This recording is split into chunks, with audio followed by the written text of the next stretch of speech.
Bismillahirrahmanirrahim. Assalamualaikum warahmatullahi wabarakatuh. Innal hamdalillah nahmaduhu wa nasta'inuhu wa nastaghfiruh wa na'udzu billahi min syururi anfusina wa min sayyiati a'malina. Man yahdihillahu fala mudilla lah wa man yudlil fala hadiya lah. Wa asyhadu an la ilaha illallah wahdahu la syarika lah wa asyhadu anna Muhammadan abduhu wa rasuluh la nabiyya wa la rasula ba'dah. Allahumma salli wa sallim wa barik ala nabiyyina Muhammadin wa ala alihi wa sahbihi wa man sara ala nahjihi ila yaumiddin, amma ba'du. Para hadirin rahimani wa rahimakumullah, alhamdulillah kita bersyukur memuji Allah diberi kemudahan bisa kembali bertemu di Masjid Al-Ikhlas Bumi Marina Mas. Mudah-mudahan perjalanan kita menuju masjid ini dicatat oleh Allah sebagai penggugur dosa dan pengangkat derajat kita di surga. Amin ya rabbal alamin. Para hadirin, kita lanjutkan kajian kitab Sahih Al-Adab Al-Mufrad karya Al-Imam Al-Bukhari rahimahullahu ta'ala. Dan kita sekarang pada pembahasan bab man adraka walidayhi falam yadkhulil jannah. Bab seorang yang menjumpai ibu bapaknya tapi dia gak masuk surga. Bab menjumpai bapak ibu tapi gak bisa masuk surga. Kita baca hadisnya. An Abi Hurairah radhiyallahu anhu, dari Abu Hurairah, orang sahabat Nabi yang mulia. Anin Nabi sallallahu alaihi wasallam, dari Rasulullah sallallahu alaihi wasallam, qala, beliau bersabda, rahima anfu rahima anfuhu, rugi atau celaka. Qalu, para sahabat bertanya, ya Rasulullah, man, wahai Rasulullah, siapa orang yang rugi atau celaka atau terhina, siapa? Qal, Rasulullah menjawab, orang yang celaka adalah man adraka walidayhi indal kibari au ahadahuma fadakhalan naroh. Celaka orang yang menjumpai kedua ibu bapaknya ketika tua renta atau salah satunya tapi dirinya masuk neraka. Dalam lafaz yang lain, celaka man adraka abawaihi indal kibari ahadahuma au kilaihima walam yadkhulil jannah. Celaka orang yang menjumpai ibu bapaknya ketika tua renta, salah satunya atau keduanya, tapi dirinya nggak bisa masuk surga, celaka. Jadi orang yang celaka diulangi Nabi 3 kali, atau orang yang rugi dan diulangi Nabi 3 kali, yaitu orang yang Allah beri kesempatan menjumpai bapak ibunya ketika tua renta, keduanya atau salah satunya, tapi dirinya nggak bisa masuk surga. Ini orang yang celaka. Kenapa? Karena dia diberi oleh Allah pintu surga. Dia diberi Allah sarana untuk meraih surga, tapi dia tidak mampu menggunakan dengan sebaik-baiknya, celaka. Diberi Allah jalan ke surga, pintu ke surga, tapi dia tidak menggunakannya. Ini menunjukkan bahwa berbakti kepada orang tua adalah pintu yang sangat penting untuk meraih surganya Allah. Harusnya seorang anak mendapati 2 orang tuanya ketika tua renta, harusnya masuk surga. Tapi ini aneh.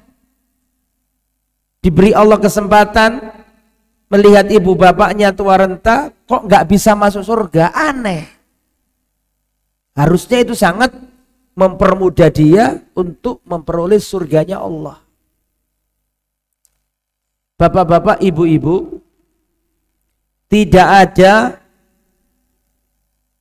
amalan yang paling cepat mengantarkan anak Adam ke surga setelah tauhid melebihi berbakti kepada kedua orang tua.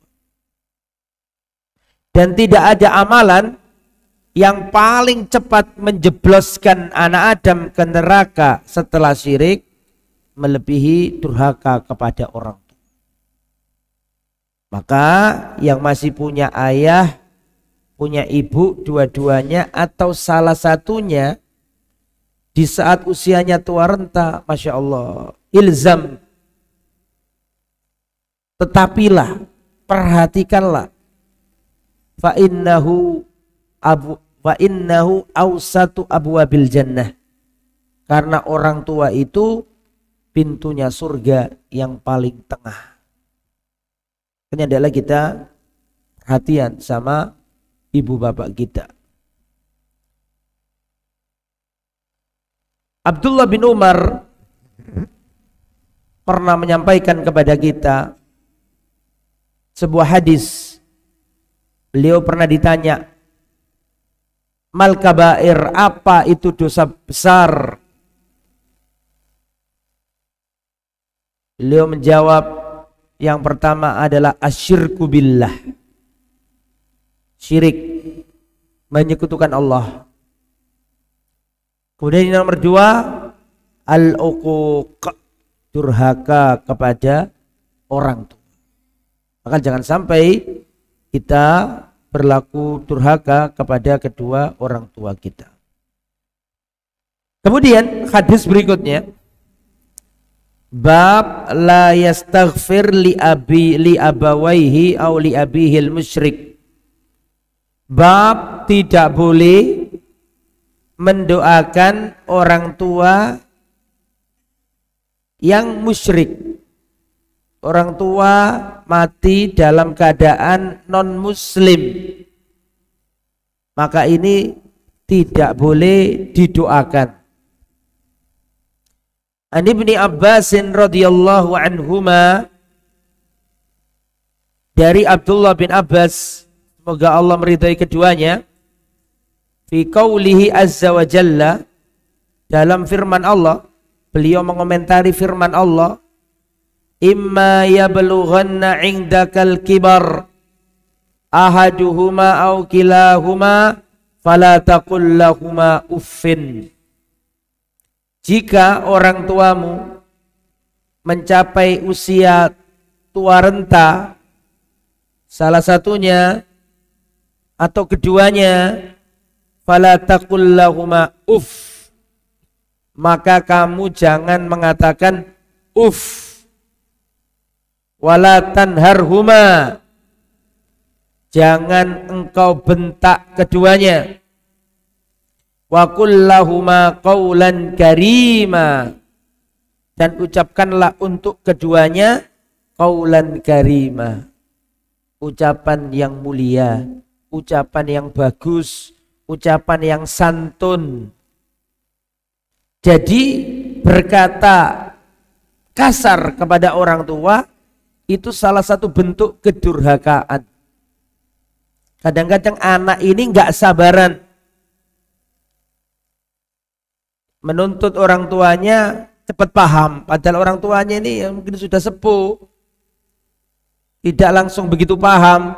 Akhirnya sang anak nggak sabar, begini loh ma, begini loh pak, sambil mengangkat suara, hati-hati. Itu juga termasuk cabang kedurhakaan. Makanya Al-Quran mengatakan wala taqul lahuma uff, jangan ngomong ke kedua orang tuamu uff, atau bahasa Surabaya yang ini.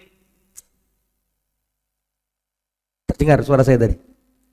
Misalnya ngomong ke orang tua ini menunjukkan jengkel, terus sang anak ngomong ini,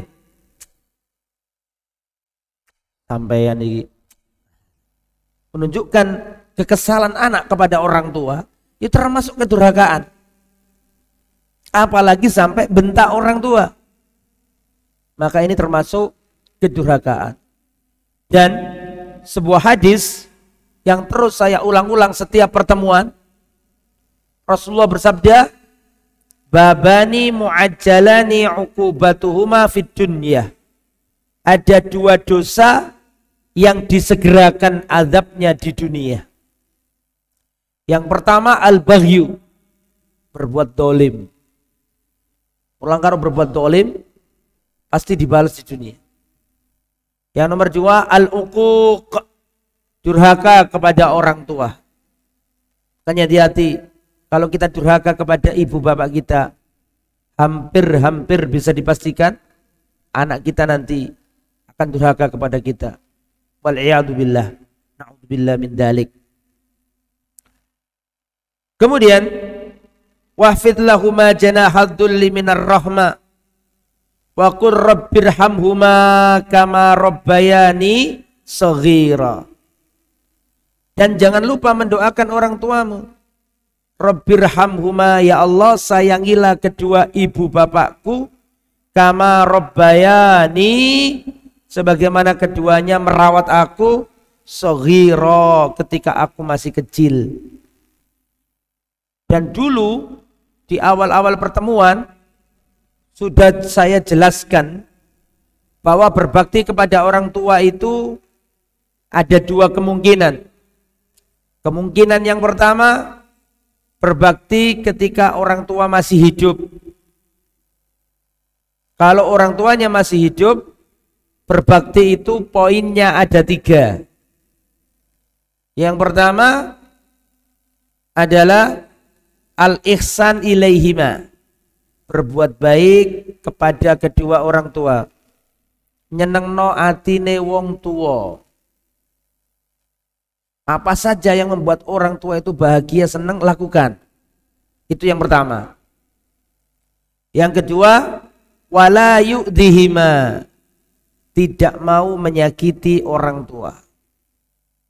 Itu poin nomor 2. Yang paling sulit poin yang nomor 3.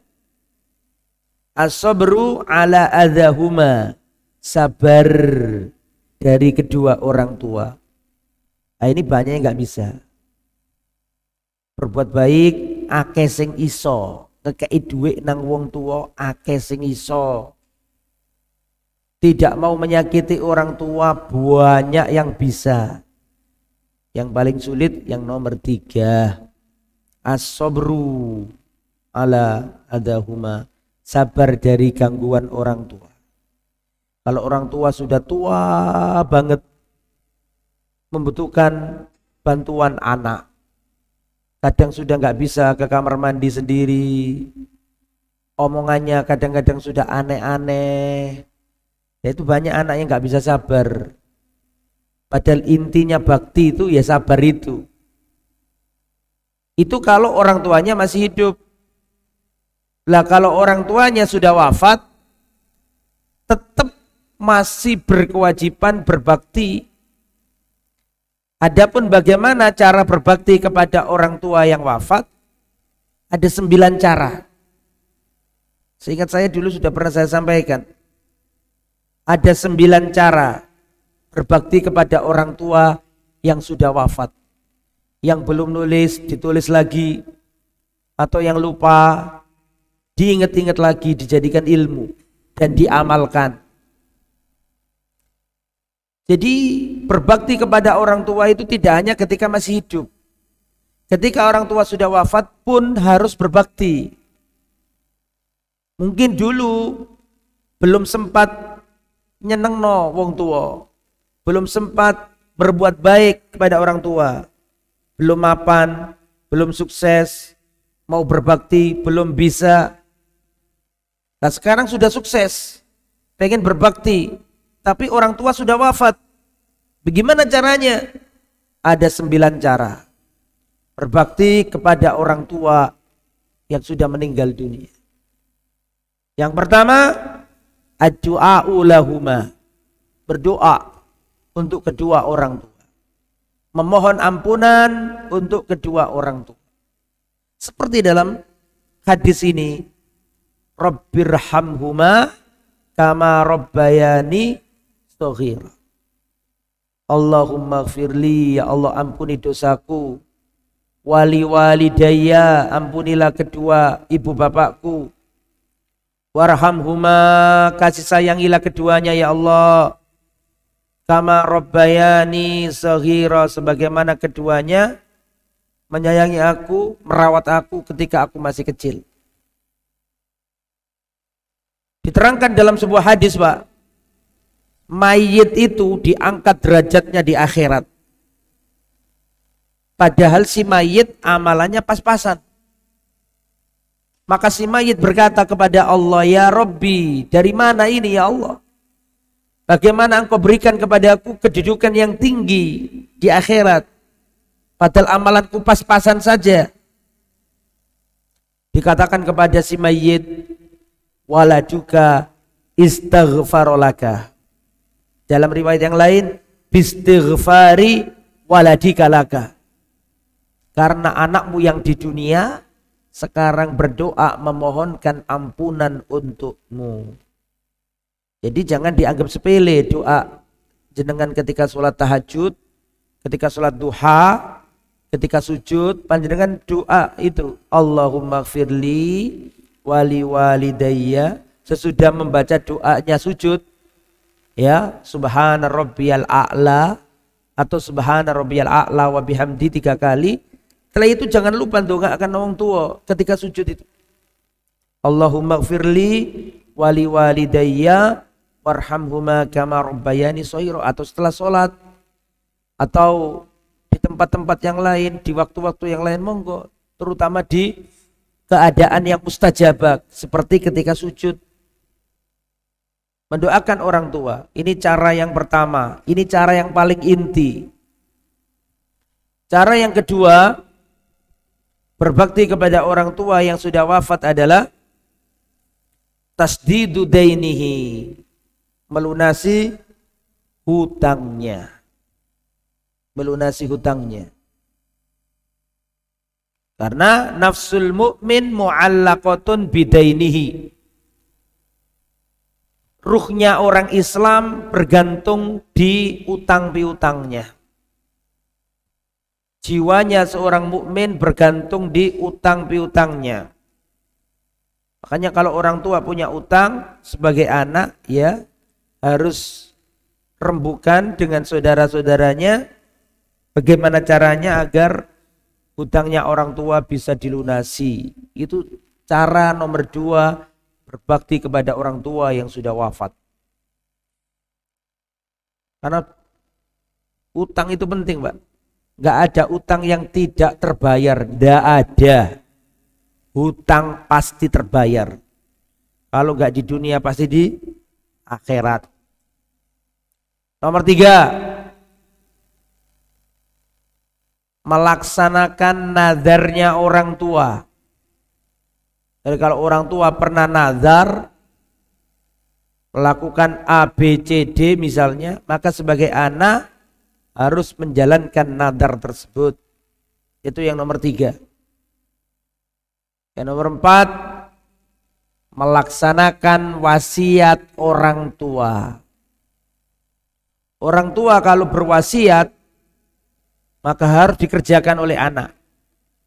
Tapi kalau wasiat itu wasiat harta, aku berwasiat anak-anakku kalau ayah mati, sepertiga ayah saya, sepertiga harta saya untuk masjid. Maka anak nggak boleh menyembunyikan wasiat itu. Harus sepertiganya dikasihkan masjid. Tetapi wasiat tidak boleh lebih dari sepertiga. Karena lebih dari itu miliknya ahli waris. Yang nomor 5, cara berbakti kepada orang tua yang sudah wafat adalah as-shadaqatu anhuma. Bersedekah atas nama keduanya. Seperti hadis Sa'ad bin Ubadah, seorang sahabat Nabi, datang ke Nabi dan berkata, "Ya Rasulullah, inna ummi qad tufiyat wa ana ghaibun anha." Ya Rasulullah, ibundaku wafat, sedangkan aku tidak ada di sisinya kala itu. Kalau aku bersedekah atas namanya, apakah sampai ya Rasulullah?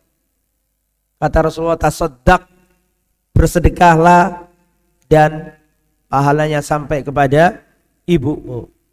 Jadi bersedekah atas nama orang tua yang sudah wafat boleh, ada dalilnya. Riwayat Bukhari, bangun masjid, bangun madrasah, atau nyumbang madrasah, nyumbang masjid untuk pembangunan, diniatkan sedekahnya orang tua, maka ini bisa.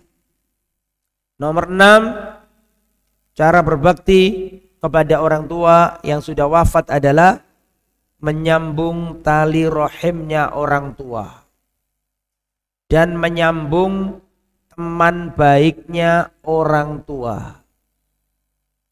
Jadi kalau kita sudah kalau bapak ibu jenengan sudah wafat, cara berbakti kepadanya adalah menyambung tali rahimnya atau menyambung teman-teman baiknya orang tua bapak dan ibu. Maka kalau orang tua sudah wafat, jangan diputus hubungan dengan paman. Kalau orang tua wafat, jangan diputus hubungannya dengan Pak D, dengan ponaan, dengan kerabat-kerabatnya ayah, dengan kerabat-kerabatnya ibu. Dan tali rahimnya orang tua yang paling dekat adalah anaknya orang tua. Anaknya orang tua berarti saudara kita.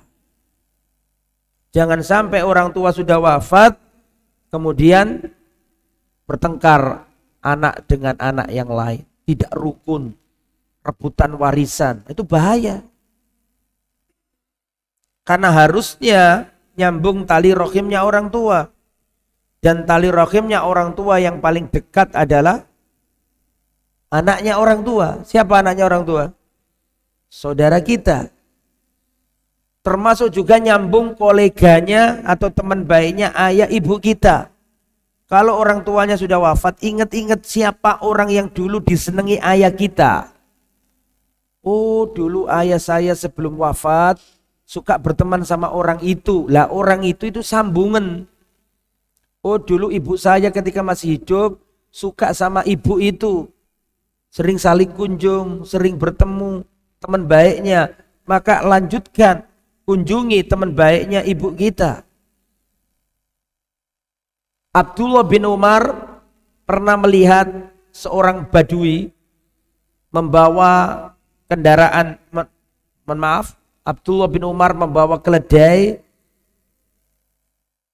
hewan tunggangan, dan membawa surban. Terus Abdullah bin Umar melihat orang Arab Badui. Maka dia bertemu dengan Arab Badui tersebut dan hewan tunggangannya dikasihkan ke orang Badui, surbannya dikasihkan ke orang Badui. Beliau ditanya sama teman-temannya, loh kenapa kok dikasih semua? Seandainya dikasih surban sudah seneng, kenapa kok dikasih hewan tunggangan juga?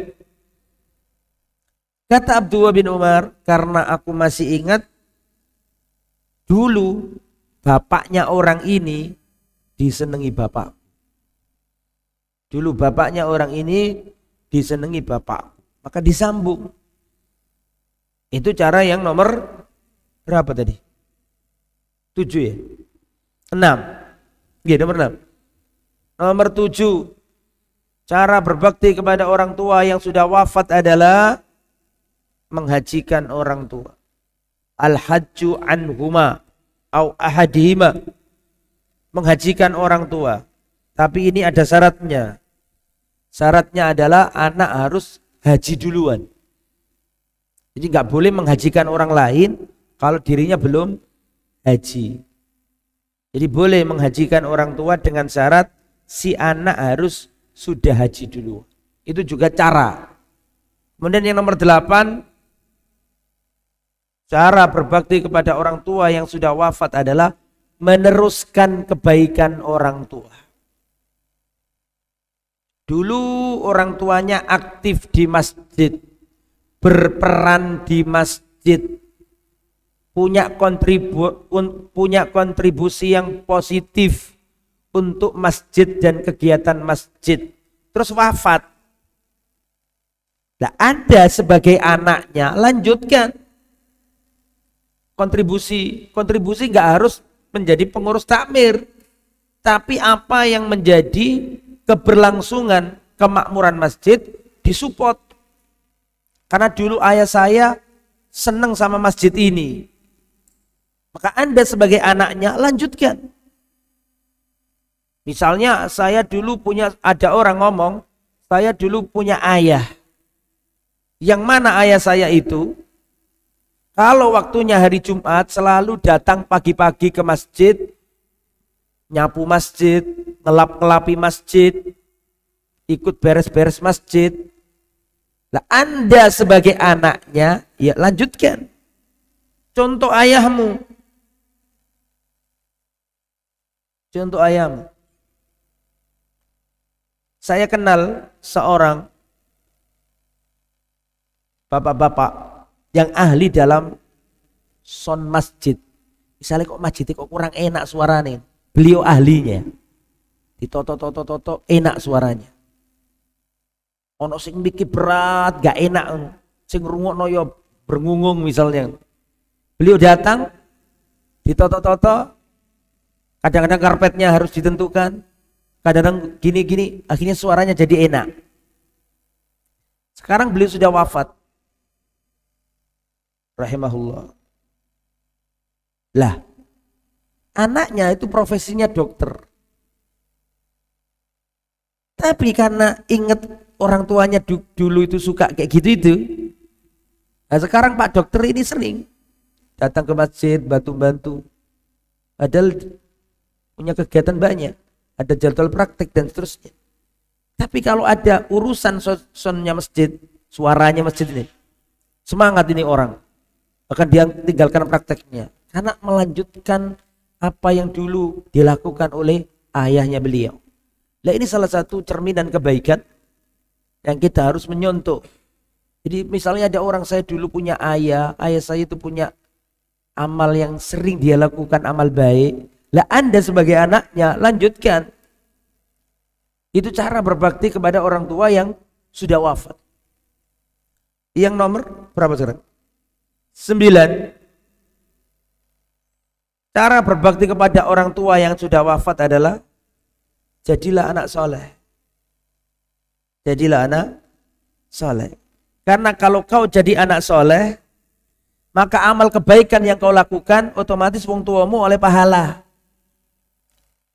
Jenengan jadi anak soleh, suka bantu orang, sholat tepat waktu, sholat tahajud, silaturahim, itu dengan sendirinya orang tua dapat pahala.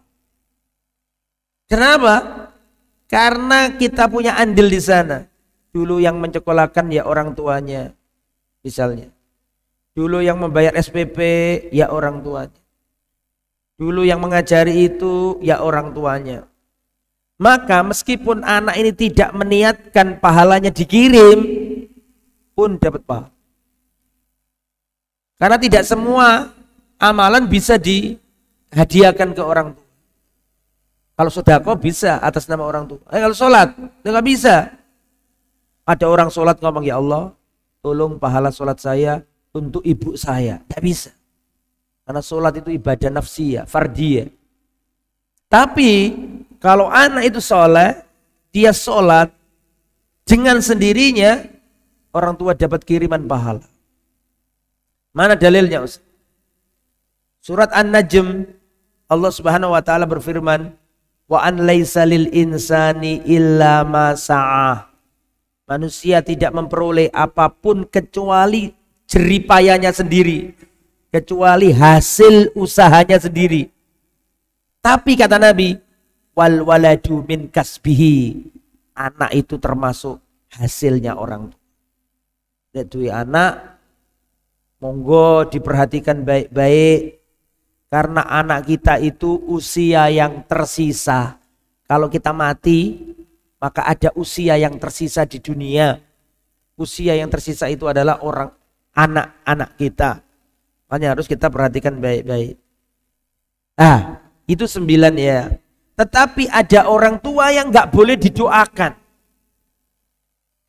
Ada orang tua yang kalau dia mati, kita sebagai anaknya tidak boleh mendoakannya, tidak boleh memohonkan ampunan untuknya. Siapa itu? Kembali ke materi, ke kitabnya.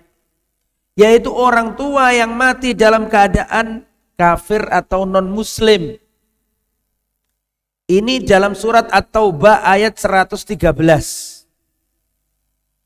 Maka nalin nabiyyi walladzina amanu an yastaghfiru lil musyrikin walau kanu uli qurba. Tidak boleh bagi seorang nabi, tidak boleh bagi orang-orang yang beriman memohonkan ampunan untuk orang-orang yang mati dalam keadaan syirik, dalam keadaan musyrik, non-muslim. Walau kanu uli qurba, meskipun mereka itu adalah anak kerabat sendiri. Surat At-Taubah ayat 113 ini ada kisahnya. Saya akan ceritakan kisahnya. Surat At-Taubah ayat berapa tadi? 113. Tidak boleh seorang nabi dan orang yang beriman mendoakan atau memohonkan ampunan untuk orang yang mati dalam keadaan kesyirikan meskipun sanak kerabatnya, nggak boleh. Kalau punya orang tua wafat dalam keadaan non muslim, maka menurut aturan Islam tidak boleh didoakan. Ayat ini surat At-Taubah ayat 113 itu punya cerita. Ceritanya begini. Nabi Muhammad sallallahu alaihi wasallam punya seorang paman. Pamannya ini seperti orang tuanya sendiri. Pamannya ini seperti ayahnya sendiri. Siapa namanya? Halo. Ayo. Rasulullah itu punya paman. Pamannya ini seperti bapaknya sendiri. Seperti orang tuanya sendiri, saking baiknya, saking akrabnya. Pertanyaan saya, tolong jenengan jawab, siapa pamannya Nabi yang koyok wong tuane dhewe mang? Abu Thalib. Abu Thalib ini sayang kepada Nabi, membela Nabi. Ketika orang kafir Quraisy ingin melukai Nabi, maka Abu Thalib ini pasang badan. Bahkan Nabi mengatakan orang kafir Quraisy tidak berhasil menyakitiku kecuali setelah wafatnya pamanku.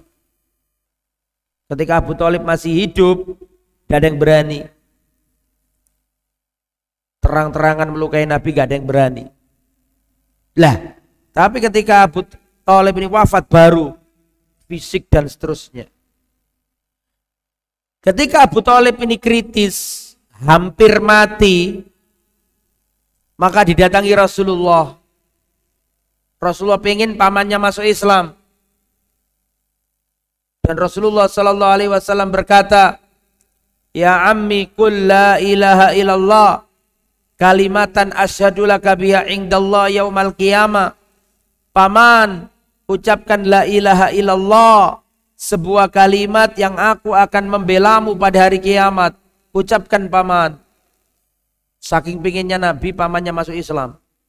Sampai-sampai ketika hampir mati, diperjuangkan Nabi supaya pamannya mati dalam keadaan Islam. Ya ammi qul la ilaha illallah, paman ucapkan la ilaha illallah, sebuah kalimat yang nanti aku akan membelamu pada hari kiamat. Tapi di situ ada Abu Jahal. Abu Jahal menghalang-halangi. Abu Jahal ngasih was-was. Dan Abu Jahal berkata, "Ya Aba Thalib, atarghabu an millati Abdul Muttalib." Wahai Abu Thalib, apakah kamu itu benci sama ajaran bapakmu Abdul Muttalib? Lah bingung Abu Thalib ini. Ikut ponaannya masuk Islam ataukah mempertahankan ajaran leluhurnya? Karena bingung, diulangi Nabi lagi. Ya ammi qul la ilaha illallah, paman ucapkan la ilaha illallah, sebuah kalimat yang aku akan membelamu pada hari kiamat. Tapi diulangi lagi sama Abu Jahal.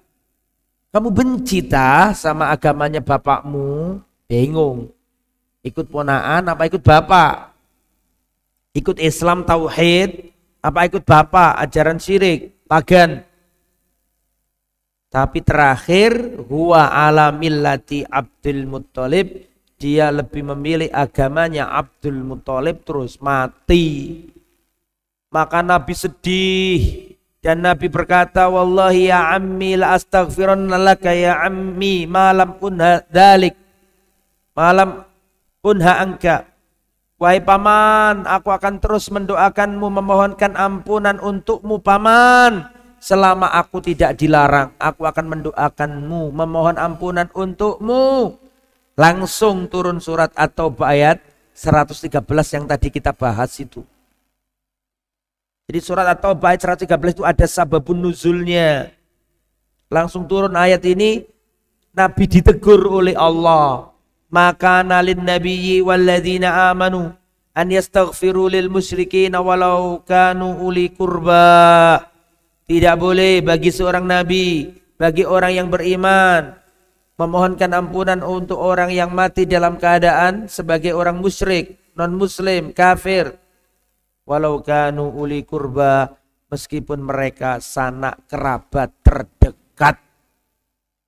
Jadi mendoakan kerabat, mendoakan orang tua kalau wafat sebagai non muslim menurut aturan Islam, maka ini tidak dibolehkan.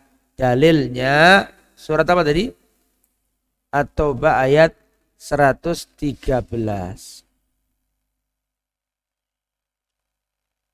Satu lagi hadis. Cukup panjang tapi hadisnya ini. Silakan kalau ada pertanyaan dipersiapkan. Bab birrul walid al-musyrik. Bab berbakti kepada orang tua yang non-muslim. Berbakti kepada orang tua yang musyrik, menyembah selain Allah, menyekutukan Allah. Bagaimana hukumnya? Boleh enggak? Ya, boleh enggak? Mentaatinya boleh enggak? Ya tergantung. Kalau dia memerintahkan hal-hal yang tidak dilarang oleh Allah, tidak apa-apa. kita berbuat baik kepadanya, atau ketika dia datang ya boleh kita sambut. Tetap wasahibhuma fid dunya ma'rufa, pergaulilah keduanya di dunia dengan cara yang baik. Urusan dunia tetap baik, orang tua tetap baik. Tapi kalau keduanya memerintahkan yang buruk-buruk, keduanya memerintahkan kita untuk mengikuti agamanya, maka nggak boleh kita taati. Wasahibhuma fid dunya ma'rufa, tapi dalam urusan dunia nggak apa-apa, pergaulilah ibu bapakmu dengan cara yang baik. Saya bacakan hadisnya. Perhatikan baik-baik. An Sa'ad bin Abi Waqqas radhiyallahu anhu. Dari Sa'ad bin Abi Waqqas. Semoga Allah meridhai beliau. Sa'ad bin Abi Waqqas ini salah satu sahabat yang dijamin masuk surga. Sa'ad bin Abi Waqqas ini termasuk 6 orang yang ditunjuk oleh Umar bin Khattab setelah wafatnya Umar. Sa'ad bin Abi Waqqas adalah jenderalnya kaum muslimin dalam perang Qadisiyah. Orang hebat ini. Beliau berkata, nazalat fiyya arba'u ayatin min kitabillah. Turun 4 ayat di dalam Al-Quran tentang aku. Ada 4 ayat turun di dalam Al-Quran yang turunnya itu tentang aku. Kata siapa ini? Kata Sa'ad bin Abi Waqqas. Ada 4 ayat yang turun gara-gara aku atau tentang aku. Apa saja itu? Perhatikan yang pertama. Kanat ummi halafat alla ta'kula wa la tashraba hatta ufariqa Muhammadan sallallahu alaihi wasallam. Yang pertama, ibuku bersumpah dia nggak akan makan, dia nggak akan minum sampai aku harus meninggalkan agamanya Nabi Muhammad sallallahu alaihi wasallam. Dia bersumpah. Ya, dia bersumpah nggak mau makan, nggak mau minum sampai kamu wahai Sa'ad bin Abi Waqqas harus keluar dari agamanya Muhammad sallallahu alaihi wasallam. Langsung turun ayat dari langit gara-gara peristiwaku itu. Surat Luqman ayat 15. Wa in jahajaka ala an tusyrika bi ma laysa laka bi ilmun fala tuti'huma. Dan jika keduanya, bapak ibumu, bersungguh-sungguh menyuruh kamu berbuat syirik yang tidak ada ilmu tentangnya, fala tuti'huma, jangan kamu taati. Fasahibhuma fid dunya ma'rufa, tapi pergaulilah keduanya di dunia dengan cara yang baik. Ini Pak, ngapunten ya, perhatikan ayat ini. Ayat ini menunjukkan kedudukannya orang tua. Bayang no, wong wis pelaku kesyirikan, tidak cukup pelaku kesyirikan, menyuruh anaknya berbuat syirik. Wis ngelakoni syirik, si makso anake berbuat syirik. Ngonoku tetap kata Allah, pergaulilah mereka dengan baik. Coba gak wong tua. Berapa banyak ayat yang turun mengancam orang-orang yang berbuat apa? Syirik. Ancamannya tegas-tegas. Tapi ketika posisi dia sebagai bapak dan ibu, padahal dia pelaku syirik, padahal dia menyuruh berbuat syirik, tapi lihatlah apa kata Allah, tetap bergaulilah keduanya di dunia dengan cara yang baik. Padahal itu pelaku kesyirikan plus memaksakan anaknya berbuat syirik. Harusnya kan Allah murka. Harusnya kan Allah ya memerintahkan, bukan harusnya ya. Kok harusnya? Ya, maksudnya kalau coba selain orang tua, mungkin beda perkara. Tapi karena orang tua, lihat apa kata Allah, tetap berbuat baiklah kepada keduanya dalam urusan dunia. Padahal itu pelaku syirik. Ini menunjukkan agungnya hak orang tua. Padahal kata-kata syirik selalu identik dengan ancaman yang tegas. Tapi meskipun demikian, di akhirnya Allah katakan wasahibhuma fid dunya ma'rufa. Pergaulilah keduanya di dunia dengan cara yang baik. Itu saking gedene hake wong tua. Saking agungnya hak orang tua. Kesirikan yang ia lakukan tidak boleh menghalangi kita untuk tetap berbakti kepadanya. Saking agungnya hake wong tua. Itu ayat yang pertama. Surat Luqman ayat 15, turun karena aku. Kata siapa tadi? Sa'ad bin Abi Waqqas. Bismillah.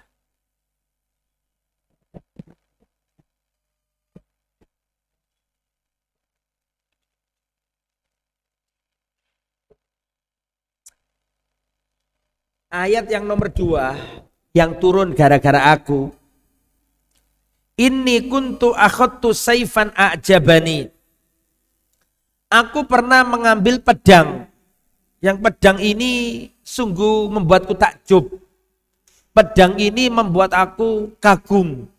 Aku ambil pedang itu. Dan aku berkata kepada Rasulullah, ya Rasulullah habli hadha. Ya Rasulullah berikan pedang ini kepadaku. Itu rampasan perang. Jadi habis perang kan mesti ada rampasan perang Pak. Kalau menang kan dapat rampasan perang. Musuhnya meninggalkan senjata, meninggalkan harta rampasan perang, maka itu namanya ghanimah atau anfal, ya. Maka itu nanti dibagi-bagi.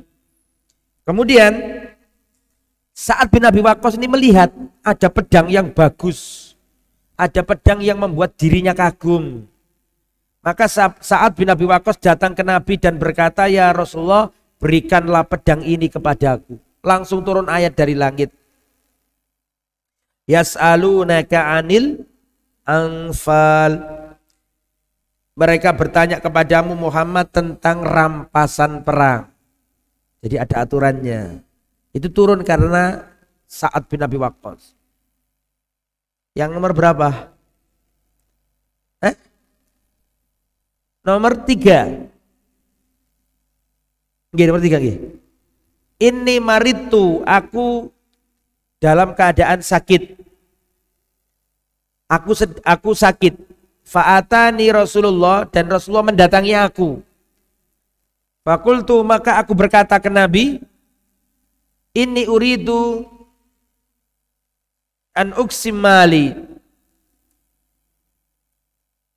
Ya Rasulullah, aku ingin membagi hartaku. Fa'usi bin nisfi. Aku berwasiat dengan hartaku separuh. Aku kasihkan non ahli warisku. Kata Nabi, jangan. La. Jangan berwasiat dengan separuh harta. Fakultu, maka aku katakan as-sulus. Kalau sepertiga bagaimana ya Rasul? Nah, fasakata, Nabi diam. Fakana thulutsu ba'dau jaizan, dan kalau sepertiga boleh. Jadi begini, perhatikan. Wasiat harta tidak boleh kepada ahli waris. Saya ulangi ya. Wasiat harta tidak boleh kepada ahli waris. Maksudnya wasiat harta gimana Ustadz? Gini maksudnya.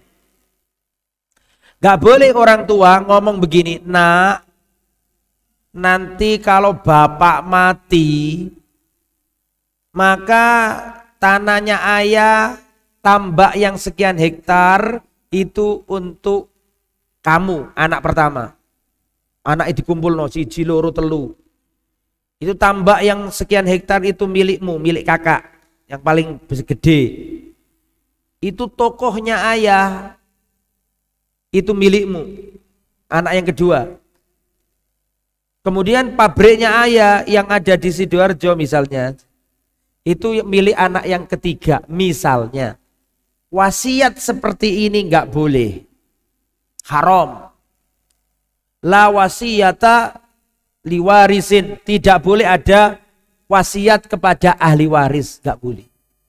Nggak boleh ada wasiat harta kepada ahli waris. Kalau seperti tadi itu nanti ada aturannya sendiri, namanya ilmu waris.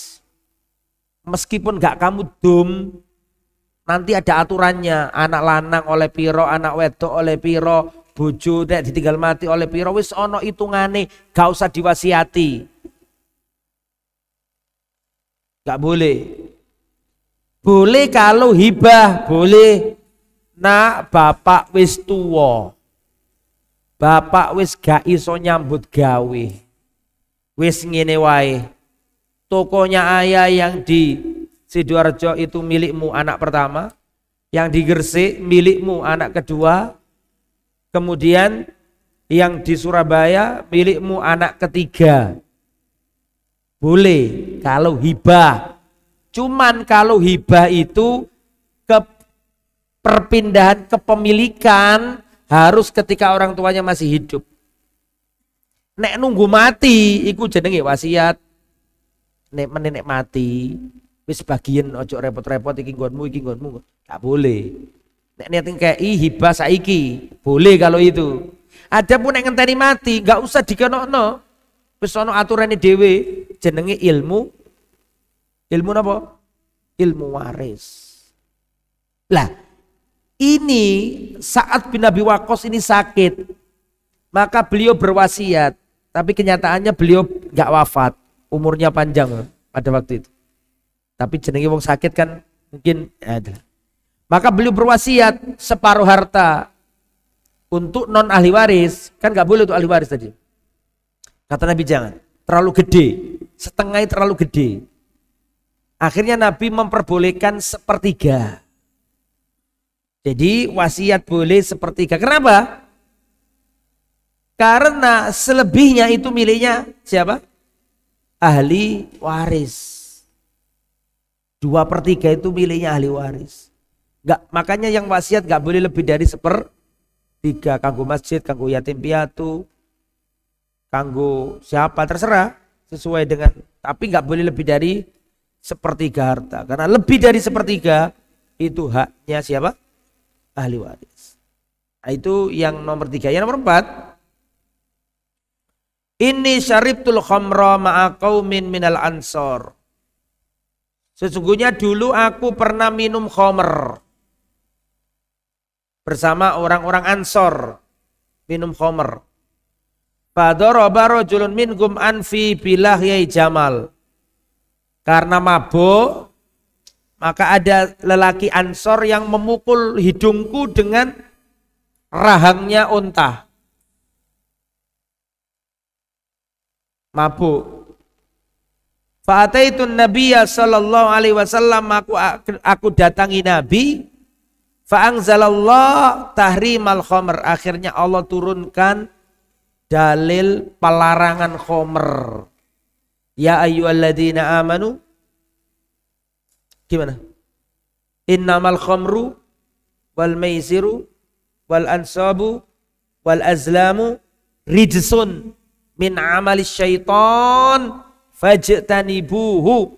Wahai orang-orang yang beriman, sesungguhnya khamr, judi, undian nasib, berhala itu amalnya setan. Fajtanibu, tinggalkanlah.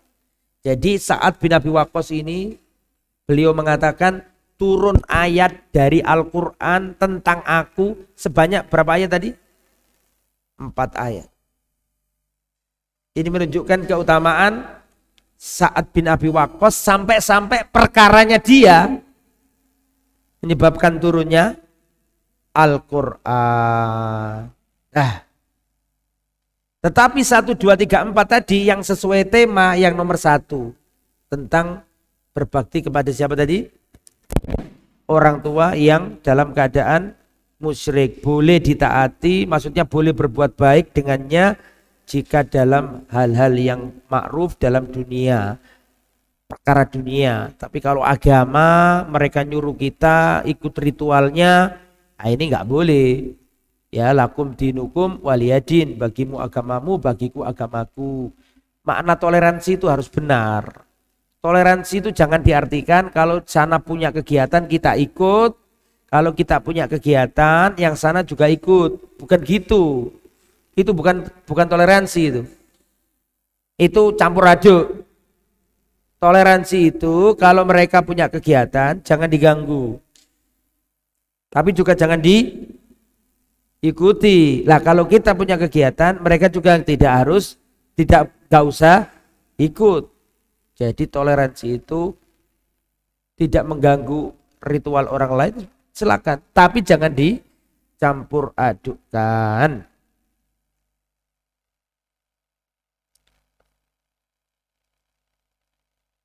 Ada pertanyaan Bapak Ibu rahimani wa rahimakumullah? Silakan kalau ada pertanyaan. Atau saya tambah satu hadis lagi karena ini masih ada kaitannya. An Asma binti Abi Bakar radhiyallahu anhu, dari Asma anaknya Abu Bakar, saudarinya Aisyah radhiyallahu anha. Asma binti Abi Bakar berkata, atatni ummi raghibatan, ibundaku mendatangi aku dalam keadaan semangat, senang menemuiku.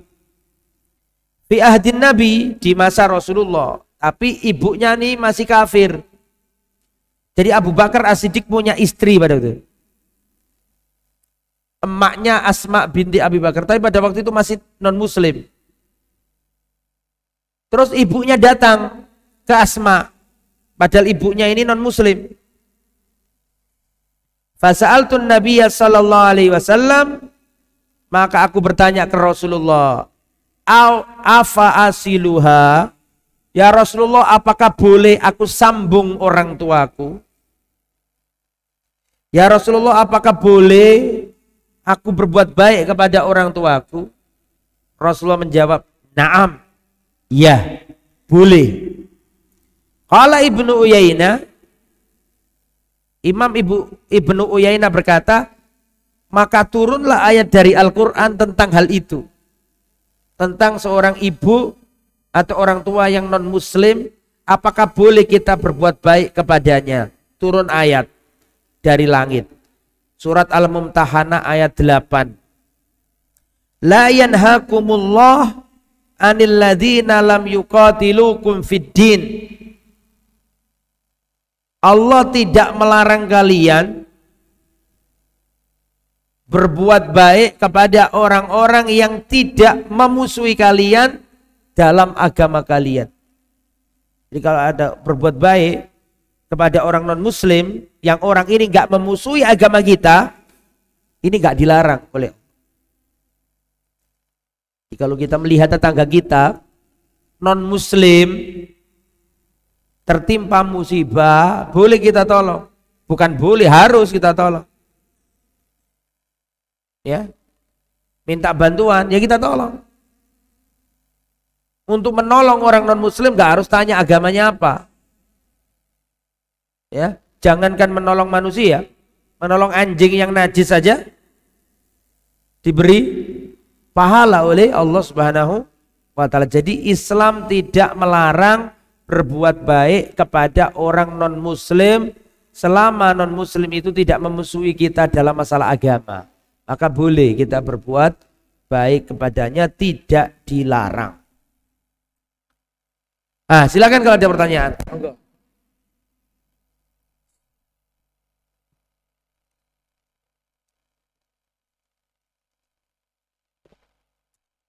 Monggo jamaah yang dirahmati oleh. Suruhnya jam berapa?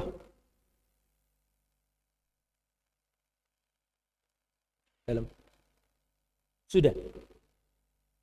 Oke. Dalam. Waalaikumsalam warahmatullahi wabarakatuh. Silakan.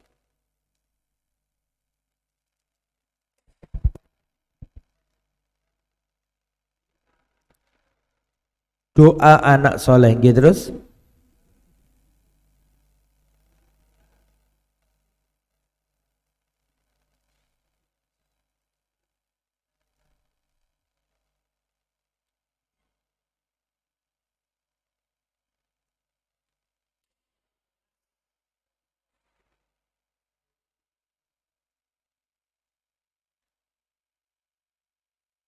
Yang bermanfaat untuk si mayit tidak hanya doanya anaknya saja,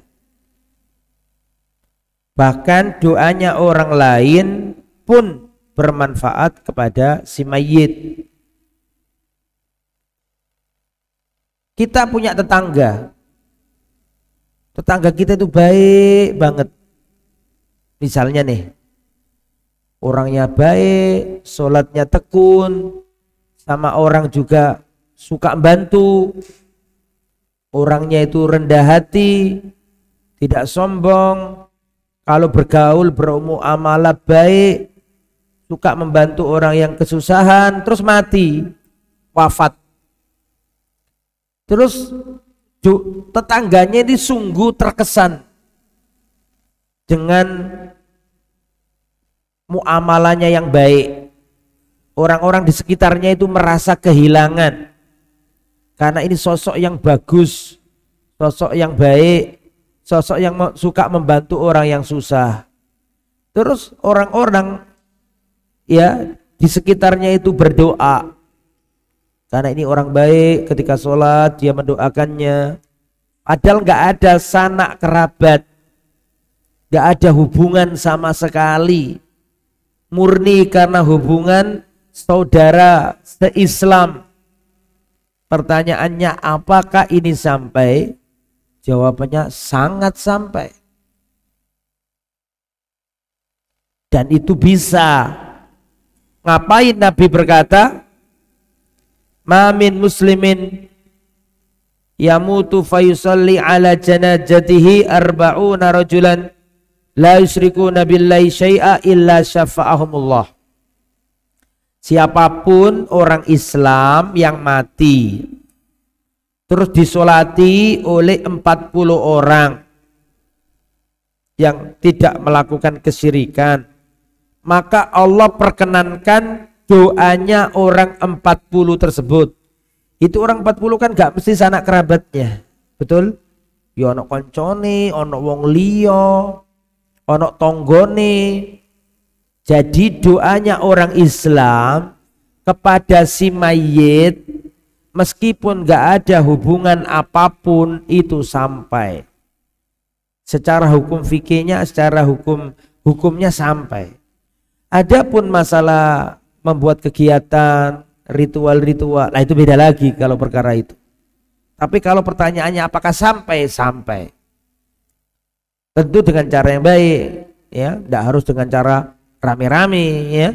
Kita berdoa, ndongakno tonggo kita orangnya baik, sampai, tidak ragu lagi, ya, tidak diragukan lagi. Doanya muslim, doaul muslim li akhihi bidhahril ghaib mustajabah. Doanya orang Islam kepada orang Islam lainnya tanpa sepengetahuannya itu mustajabah. Setiap dia berdoa untuk saudara muslim, maka malaikat berkata amin.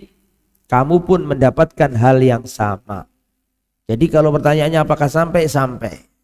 Adapun membuat acara selamatan dan seterusnya, maka Rasulullah Shallallahu Alaihi Wasallam, para sahabat dan juga para salafus saleh, mereka tidak mengamalkan itu. Ya, wallahu a'lam. Adapun kuat mana antara orang lain dengan anak soleh, yang jelas sama-sama bermanfaat. Cuman kalau anak soleh disebutkan secara khusus, waladin solihin yad'ulahu, ya tentu lebih utama karena kan anaknya. Itu nggih. Wallahu a'lam bissawab. Yang lain kalau aja monggo. Monggo kalau ada pertanyaan silakan. Karena nggak ada yang bertanya dan wis pinter kabeh, ya berarti kita akhiri sampai di sini. Mudah-mudahan panjenengan sehat walafiat.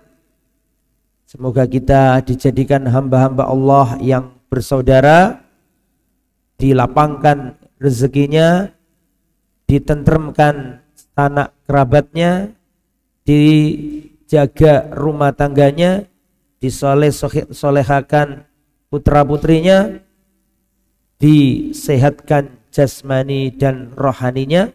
Semoga Allah Subhanahu wa taala mengistiqomahkan kita di atas agamanya.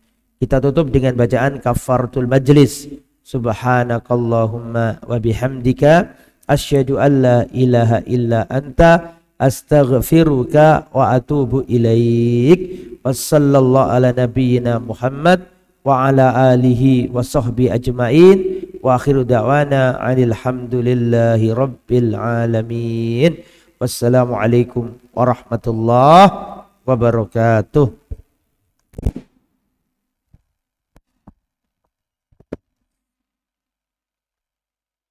Selamat sore.